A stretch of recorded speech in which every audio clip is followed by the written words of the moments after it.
There's a company that got thrown out of the two biggest software clubs on the entire planet. No Android, no Windows. Both doors slammed shut within a few years of each other. Most companies would have collapsed right there. Instead, this company built its own operating system completely from scratch, and it's now running on hundreds of millions of devices around the world. And here's the part that should genuinely concern Microsoft. The same operating system that started out on phones is now quietly showing up on laptops, in the exact spot where Windows has ruled without any real challenger for close to 40 years. If this keeps going the way it's currently trending, the next big fight in computing won't be about phones at all. It'll be about who actually controls the software running on your laptop. Stick around, because what happened here involves a company getting cut off from two of the most powerful tech ecosystems on Earth. A 5-year secret rebuild almost nobody outside one company knew was happening, and a plan that's now quietly spreading into countries most people wouldn't expect. Let's start with the lockout nobody saw coming. In May of 2019, the United States government made a decision that changed everything for one massive Chinese tech company. That company is Huawei, and by that point it had spent years building phones, network equipment, and computer chips used all over the world, growing into one of the largest telecommunications companies on the planet along the way. The government placed Huawei on something called the Entity List, which in plain terms meant American companies could no longer sell their technology to Huawei without special government permission. That single decision hit like a wrecking ball. Google had to cut Huawei off from something called Google Mobile Services, the invisible engine running the Play Store, Gmail, Google Maps, and basically every major app on a standard Android phone. Without it, Huawei's phones sold outside China were still technically Android devices under the hood, but they felt fundamentally broken to an ordinary user. No Play Store, no Google Apps, no easy way to install the software people actually wanted. Customers noticed immediately, and overseas sales started falling almost right away, in some markets dropping by double digits within a single year. At the same time, something quieter was happening on the computer side, and this is really where the laptop part of this story begins. Huawei wasn't banned from Windows in the same dramatic, headline-grabbing way it got cut off from Google services, but new rules made it far harder for Huawei to buy the Intel and AMD chips that most Windows laptops actually depend on to function at all. And with the US government watching Huawei so closely, Microsoft itself became a shaky, uncertain long-term partner too, even without any formal announcement cutting the relationship off outright. It wasn't a clean, total ban. It was more like a slow squeeze, the kind that makes doing business just a little bit harder every single year. The kind that eventually pushes a company somewhere nobody, including Huawei's own competitors, actually expected it to go. What made this moment genuinely different from an ordinary business setback is that Huawei couldn't simply wait it out or negotiate its way back in. There was no phone call that could undo an entity list decision, and no amount of money could rebuild trust that geopolitics had already broken. Executives inside the company reportedly understood almost immediately that this wasn't some temporary storm to quietly ride out. It was a permanent shift in how the entire global tech system now treated companies caught in the middle between two competing superpowers, and that realization alone reshaped how Huawei planned for the following decade. Losing Google's services while simultaneously running into chip trouble for Windows machines should have been enough to sink most companies. You can't really sell a phone across Southeast Asia without Google's apps built in. You can't easily sell laptops worldwide without smooth, reliable access to Windows and the chips that power it. Huawei's overseas phone business reportedly lost billions of dollars within just a couple of years. This part of the story matters, because it explains exactly why the company had no real choice left except to build something completely new. And that new thing is the entire reason we're even talking about Windows later in this story. To understand how a crisis this severe eventually turned into an opportunity, we need to look at what Huawei actually did next. And this is where the story takes a turn almost nobody expected. Instead of treating this lockout purely as a disaster to survive, Huawei's leadership, along with the Chinese government watching closely behind them, apparently saw it as confirmation of something they'd worried about for years. China's entire tech industry was running on operating systems it didn't own and couldn't control. A single decision made in Washington could break a business that had taken decades to build. That's an uncomfortable amount of power to hand over to someone else. And it's the exact same power dynamic now quietly playing out again with a completely different piece of software. So just 3 months after the ban, in August of 2019, Huawei announced something called Harmony OS. At first, almost nobody took it seriously. The very first version actually launched on a television, not even a phone, and when people who study software closely dug in, they found large parts of it were still quietly built on the Android open source project underneath. In plain terms, it was still essentially running on Google's foundation, just wearing a different name on top. Critics called it a rebrand, a stopgap, a political statement dressed up as an actual product launch. And at that specific point in time, they honestly weren't wrong. But what almost nobody outside Huawei's own engineering teams understood was that this first version was never meant to be the finished product. It was a bridge, and bridges are built to lead somewhere. In this case, that somewhere eventually turned out to be the personal computer, the exact machine Windows has owned with barely any serious competition for close to 40 years. It's worth remembering just how unusual this level of patience actually is in the tech industry. Most companies want a big, flashy launch that proves they've already won. Huawei instead let the world laugh off its first real attempt, fully aware the actual finished version was still years away and needed time nobody outside the company could realistically speed up. That kind of long game is rare, and it's exactly why so few outside observers saw the bigger picture forming until it was already too late to simply dismiss. Building an entire operating system completely from zero isn't something you finish in a few months. It takes years of patient, genuinely unglamorous engineering work that nobody outside a company ever really sees. Huawei reportedly spent roughly 5 years slowly stripping out every remaining piece of code tied to Android and quietly replacing it with something built entirely in-house. Chinese state media started referring to this general goal as being self-controllable, which really just means owning every single layer of your own technology stack instead of borrowing someone else's. That entire rebuild wrapped up in 2024 with the release of Harmony OS Next, and this is really the version that matters most to this story. Harmony OS Next doesn't use any Android open source code whatsoever. There's no hidden Android layer quietly running underneath the interface the way there was in the earlier versions. It's a fully separate system, built from the ground up, designed to run across phones, tablets, laptops, smartwatches, cars, and even smart home devices, all functioning as one connected system instead of several separate ones, stitched loosely together. I'm sharing the same core code, the same security model, and the same update mechanism across every single device type. If that sounds familiar, it's because Apple has done something similar for years, linking the iPhone, Mac, and Apple Watch into one smooth, unified experience where a message or a file moves seamlessly between devices without any extra effort from the user. Huawei is now attempting that exact same idea, just at a much larger scale across an entire national market, with real government support helping push the whole transition along. This is also the exact point where the phone story and the laptop story finally merge into a single narrative. Because the system originally built just to survive without Android turned out to be flexible enough to run on far more than phones alone. What's easy to overlook here is just how technically difficult this kind of unification actually is. Getting a smartwatch, a car dashboard, and a laptop to all speak the same underlying language, share identical security rules, and update through one shared system isn't a simple coding exercise you can knock out with a small team over a weekend. Most companies never even attempt it because the engineering cost is so steep relative to the payoff, and the risk of getting it wrong across so many different kinds of hardware is genuinely high. Huawei took that risk anyway, betting that owning the entire technology stack would matter more in the long run than shipping something simpler and faster to market in the short term. There was a real cost to this decision, though. Once Harmony OS Next dropped its Android compatibility layer entirely, it could no longer automatically run older Android apps. Every single app developer building for the Chinese market now has to build a genuinely native Harmony OS version of their app from scratch, or risk being left off the platform completely. That's a massive ask, the kind that would normally scare a company away from attempting the switch at all.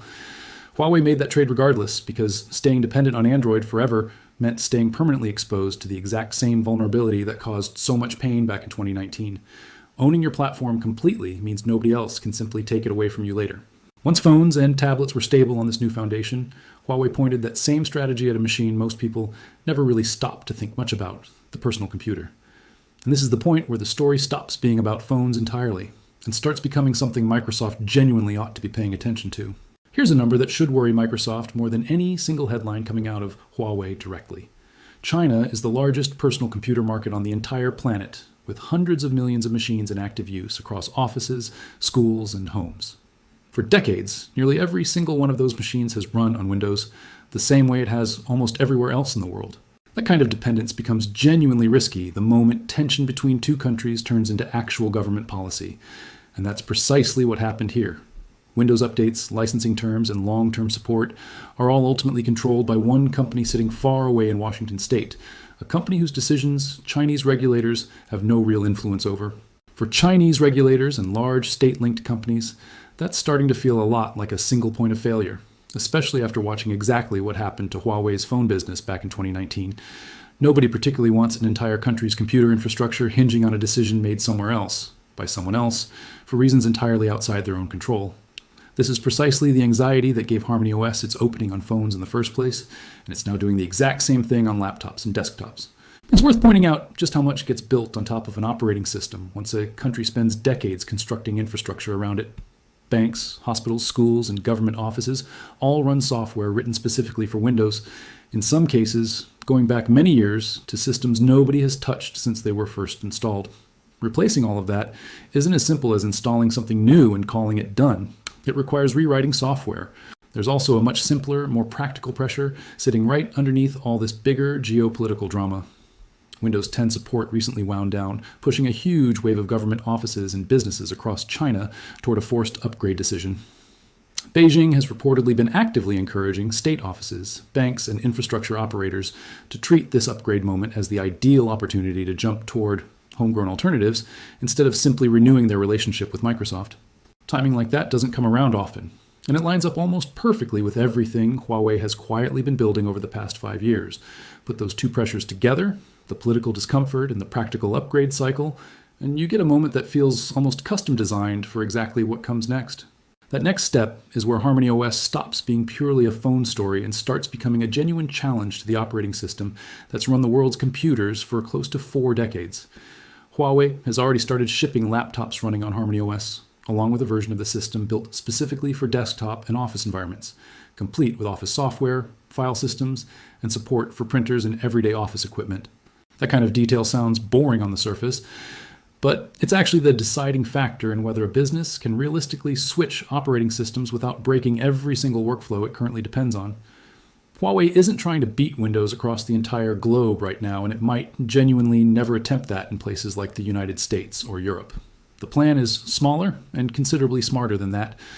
Win the replacement cycle happening inside China right now, support it with government purchasing preferences that favor domestic technology, and use that massive captive market of over 1 billion potential users to build an app ecosystem, a developer base, and enterprise trust, all compressed into a fraction of the time it took Windows to build the same thing over more than 40 years.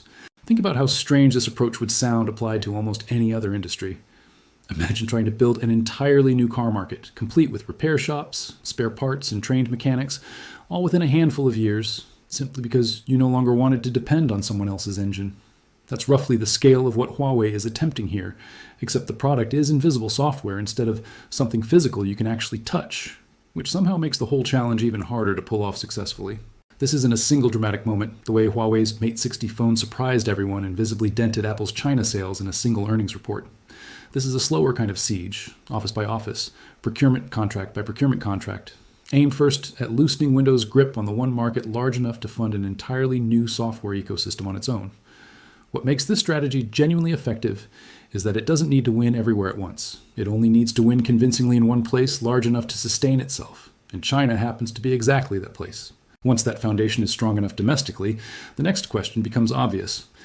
Does this stop at China's borders, or does it start spreading outward into markets nobody in the West is really watching closely yet?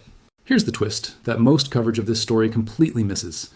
This isn't just a story about China anymore.